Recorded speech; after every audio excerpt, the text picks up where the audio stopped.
السلام عليكم، عاملين ايه؟ ربنا أحدث ايه؟ انتي قلتي ايه؟ ربنا يخليكم ويحفظكم. ازيكم حبايب قلبي؟ عاملين ايه؟ يا رب تكونوا في اتم صحة واحسن حال. وحشتوني يا بنات، والله وحشتوني كتير كتير. بصوا صوتي، انتوا اكيد هتعرفوا من صوتي قد ايه انا واخده حته دور، يعني الحمد لله. ربنا يسلمها يا رب.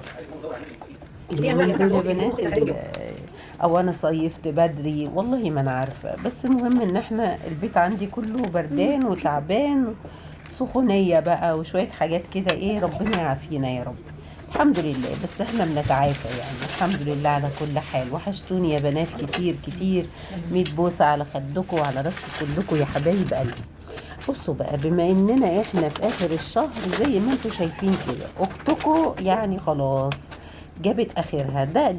ده اللي عندي. كان عندي شوية حاجات مفرزاها كده، وكان عندي في التلاجة كوسة، مسكت كله بقى ايه، قطعته على بعضه. هتعملي ايه يا اوشا؟ هنعمله تورلي، بس من غير فراخ ومن غير لحمة ومن غير حاجة، لان الميزانية لا تسمح بما اننا في اخر الشهر. وهنعمل حبة تورلي، اقسم بالله ولادي يعني سبحانك يا رب العباد. والله يا بنات، والله ما حطيت حتى حتة دهنة ولا حطيت اي حاجة في الحياة. تصدقوا بالله بقى ان انا عاملاه بزيت كمان، وكان طعمه سبحانك يا الله، سبحانك يا الله. ربنا يا رب يبارك لنا في حياتنا وفي لقمتنا، ويجعلها دايما كده، يعني اقل حاجة بطعم الهنا كله ليا وليكم يا رب. وكان عندي كمان، ما كانش عندي كرفس طازة، فكان عندي كيس فيه خلطة من ضمنها كرفس كده، رحت واخدة منها حتة. كان عندي حبة كرنبيط، طلعتهم في من الديب فريزر، على جزر، على كوسة، على بصلاية، على كام طماطمية مسكتهم ضربتهم اهو، تيب بسلة بجزر. يعني عملت تورلي والخضار انا كنت مفرزاه بصراحة نعمة، وعدى معايا اليوم وتمام التمام. هو بقى ايه، التفريزات كمان بتنفعني في يومين زي دول. يوم مثلا ما عنديش اي حاجة في البيت خالص غير الخضار ده، باجي مطلعاه، وده فضل وعدل من عند الله، وبقضي بيه يومي وبيبقى زي السكر. طب والله والله يعني مش عارفه اقول لكم ايه، قسما بالله لقمه شهد، شهد مكرر، وعباره عن حبه خضار. انا عارفه ان دلوقتي انا من ضمنكم، يعني للي سمع عن الدكتور ضياء العوضي. وبصوا انا بقى ايه، اتعمقت كمان، يعني انا دخلت في كل، ما سبتش فيديو إلا لما سمعته. بس مش الفيديوهات اللي هي الاستوريهات الخايبة اللي هم واخدين مقاطع ومقطعينها ومنزلينها للناس عشان الناس تكرهه او الناس تفهم عنه غلط. بيبقى هو عامل لايف، اللايف ده عبارة عن ساعتين ثلاثة، بياخدوا أسوأ ما في اللايف أو كلمتين كده من كل حتة، من كل فيلم أغنية، وينزلوا للناس الحاجات دي. فالناس تقول إيه، لا ده كلام تخاريف، ده كلام فاضي. لا، اللي عايز يسمع الفيديو كامل، يسمع المقطع كامل، يفهم كويس جدا شرحه كدكتور وبحثه وتعبه. الله يرحمه ويجعله يا رب في ميزان حسناته. انا واحده من الناس، يعني بصوا، احنا في البيت بقى ايه، انشقينا. يعني في ناس بقت معايا في التفكير ده، وفي ناس تقول لك ايه، لا ازاي بيقول على اللبن مضر، ازاي بيقول اللبن ده طلع كارثه. الفراخ البيضه دي طلعت، يا نهار اسود، ده احنا بناكله سم يا بنات، بناكله سم في بطننا والله العظيم. يعني بصوا، انا سمعت حاجات منه ومن غيره. على فكرة مش هو لوحده اللي كان بيقول الكلام ده من سنين السنين، من سنين السنين دكاترة تانية كانت بتقول كده، دكاترة معروفة وكبيرة برضو. وهو بقى مسك الدراسة دي بقى فحصها اكتر واكتر، وبحث فيها اكتر واكتر، واتكلم فيها. فربنا يرحمه ويسامحه، عشان كده هما ما سابوش في حاله وقتلوه. فاللي سمع عنه بقى وعن نظامه وكده، فاحنا في البيت دلوقتي منشقين. في ناس لا موافقة وتمام التمام، وفي ناس مش موافقة. هعمل لهم اللي هم عايزينه، هم احرار، هم مش صغيرين، لان انا ما اقدرش الزم حد ياكل كذا ولا ما ياكلش كذا. وكل واحد في دماغه، وكل واحدة ما شاء الله يعني دارسين. يعني انا ايش اكون يعني جنب ولادي وتعليمهم وكده وتفكيرهم، كل واحد له تفكيره، فهم حرين. انا عن نفسي النظام عاجبني جدا جدا جدا. يعني يمكن اكل كتير كتير كتير همتنع عنه، بس عشان اروق. لان بجد انا يعني حاسه ان انا ابتديت اتعافى لما بطلت الحاجات دي. بجد يا بنات انا دلوقتي يعني انا في سني ده، انا عندي كام سنه؟ انا عندي 43 سنه، وحرفيا اقسم بالله انا لما بقعد ببقى عايزه حد يشدني يقومني. مفصلاتي مش عارفه في حاجه غلط. تيجي تاكلي اللقمه يعني اي نعم بتبقى ريحتها تحفه وعسل وطعمها يجنن يجنن، بتبقى هتتجنني وانت بتاكلي كده.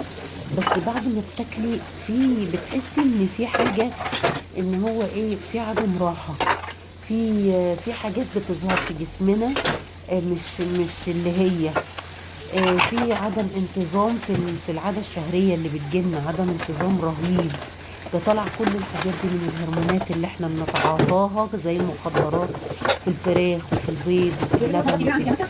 لان هو قال كلمة لو انتم مربيين فطيرة في البيت، الفطيرة دي بتأكلوها من بدايتها بقى، من ساسها بتأكلوها حبوب، بس حبوب، مش بتجيبي لها علف من بره مصنع وتأكليها، مش بتجيبي لها سموم من بره وتحقنيها حاجات كده. الفطيرة دي هي كل القرف اللي انت بتعبيها فيه هي بتاكله، فبتنقلهولك عن طريق لحمها.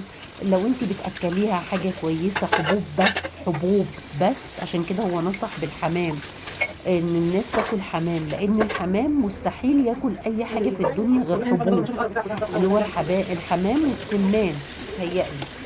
بس هو قال اي حاجات بتطير.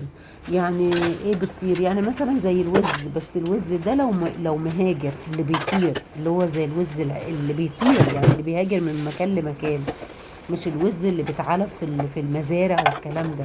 السمك نفسه، يعني كل انواع السمك، هو سمك البحر اللي صايدينه من البحر واكلينه، مش سمك المزارع. منع من سمك المزارع ده ان احنا ندوقه اصلا.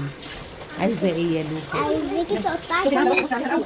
لان يا نهار ابيض يا بنات، ده انا دخلت على سمك المزارع ده. يا نهار ابيض، ربنا يعافينا، ازاي احنا بناكل الحاجات دي؟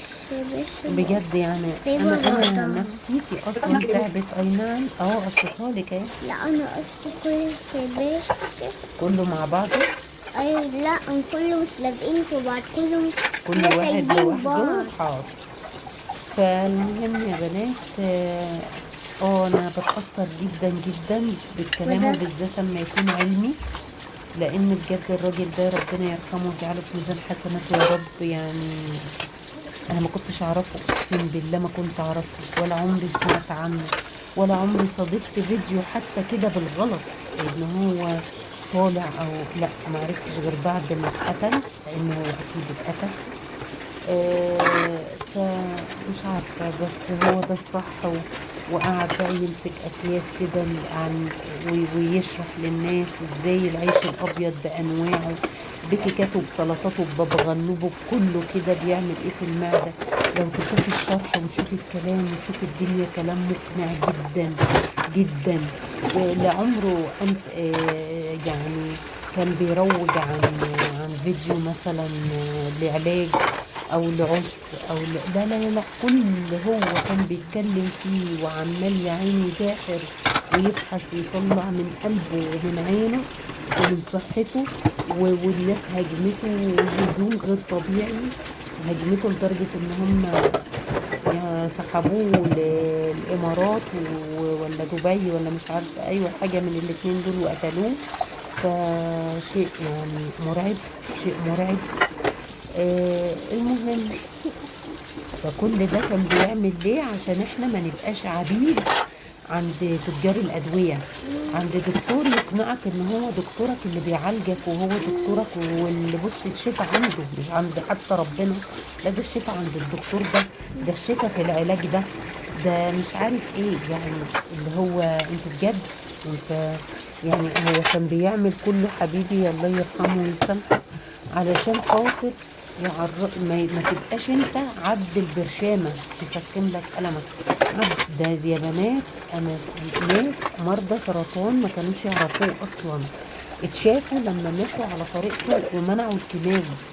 اما منعوا الكيماوي وزي ما هو قال، لان فعلا احنا ما شفناش حد اتعالج بالكيماوي او حد مريض سكر منع السكر وماشي على انسولين قال لما في الاخر بتلاقيه بيتقطع حته حته وبيتدفن في التراب. فبجد يا بنات يعني مثير للاهتمام ان اي حد تعبان عنده سكر، عنده ضغط، عنده اخطر مرض في العالم اللي هو مرض السرطان، ربنا يعافينا يا رب كلنا.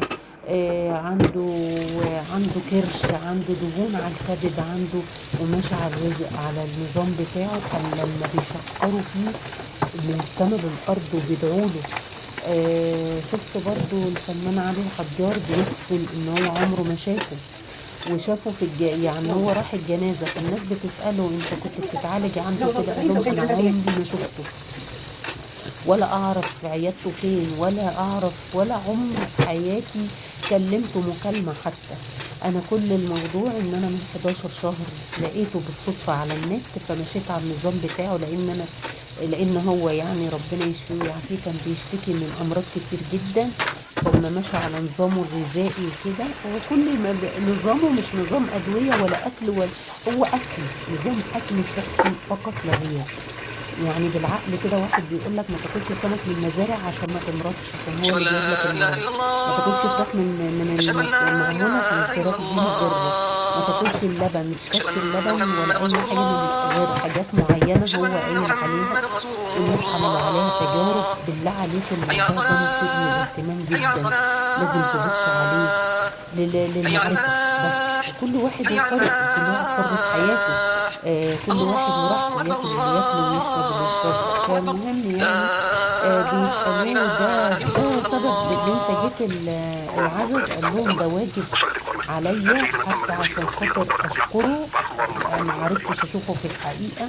فده يعني كتر خيره ان هو عمل كده، وانا خفيت من حاجات كتير جدا، وكفايه ان انا قدرت امشي على رجلي تاني بصراحة. يعني فهو عرفانا بالجميل يعني، وفي الاول والاخر الشافي ربنا عرفانا بالجميل. انا جيت امشي في جنب وغيره بقى، وغيره بقى، ملايين ملايين الملايين، ملايين الملايين. قسما بالله انا واحدة من الناس لا، انا همشي على اللي قالوا بصوا بالمسطرة. انا واحدة يعني مش للدرجة، يعني انا عندي 43 سنة، مش لدرجة ان انا اتعب كده. بجد انا تعبانة يا بنات، اقسم بالله العلي العظيم. قسم اتحسب عليه يوم الدين، يعني يوم ما اتقابل مع ربنا كده، ان انا ما كنتش في جسمي اما لما بتتألم وبتتوجع لدرجة ان انا ممكن اقعد 3-4 ايام مش قادرة اقوم اعمل حاجة. يوم ممكن انزل روتين كان عندي، ممكن يوم اشتغل، بقيت اجيب حد يساعدني في البيت. لا انا ما كنتش كده، انا كنت بعمل سن وانا 20 غير وانا 43 عارفة، بس مش لدرجة ان 43 مش للدرجة دي، مش لدرجة ان انا ابقى كده. لا لان انا جدي كان عنده 75 سنة بيروح الارض بتاعته وبيفحط الارض وبيزرع وبيقلع ودنيا وكان اغلب اكلهم يا جماعه في البيوت الفلاحين زمان. كان كده زي ما الدكتور قايل كده، كان اغلب اكلهم كده. يمكن كان في، بس كانت الحيوانات زمان ما بتبقاش محقونه هرمونات، ما كانتش بتبقى كانت تربيه بيت، كانت تربيه يعني. حتى لو كان في بقره ولا جاموسه ولا اي حاجه عند في الفلاحين زمان، ما كانوش بياكلوا حاجات زي دلوقتي. فعشان كده هو بينصح بأكل اللحمة البيتيلو، بينصح بأكل الضاني، بأكل الماعز، بأكل السمك البحر اللي يبقى يعني طالع من قلب البحر مش طالع من المزرعة كده. فاهميني؟ بأكل الحمام اللي هو بيطير وما بياكلش غير حبوب كده. فبصراحة أنا أي نعم مش عشان ولادي طالبين بقى طبعا، لا أنت هتمنعينا من الفراخ، لا طبعا النظام ده ما ينفعناش، أنت هتمنعينا من السمك البلطي مثلا بتاع المزارع. قلت لهم لا مش همنعكم من حاجة، انتوا حرين ادخلوا ودعبسوا وشوفوا ايه دنيتكم، واللي انا هعمل كل حاجة عادي جدا، بس انا هيبقى حاجتي حالي مختلف خالص وما عليا غير النصيحة. يعني اللي انا استفدته من الفيديوهات ومن الدنيا دي ما عليا غير النصيحة، حتى ليكوا يا اخواتي وحبايبي ونور عيني. انا بنصحكم ان انتوا تدعبسوا يعني بدل ما نبقوا قاعدين على النت على الفاضي، لا احنا نعمل سيرش لفايدتنا وصحتنا ولجسمنا. وما بتمنى ان انا ما اكونش تقلت عليكم ويكون الفيديو يعني افادكم من كلامي ان انتوا تدعبسوا كده. يعني مرضى الضغط ومرضى السكر والناس دي بجد مثير للاهتمام جدا انك تبحثي. واشوفك في فيديو جديد، والسلام عليكم.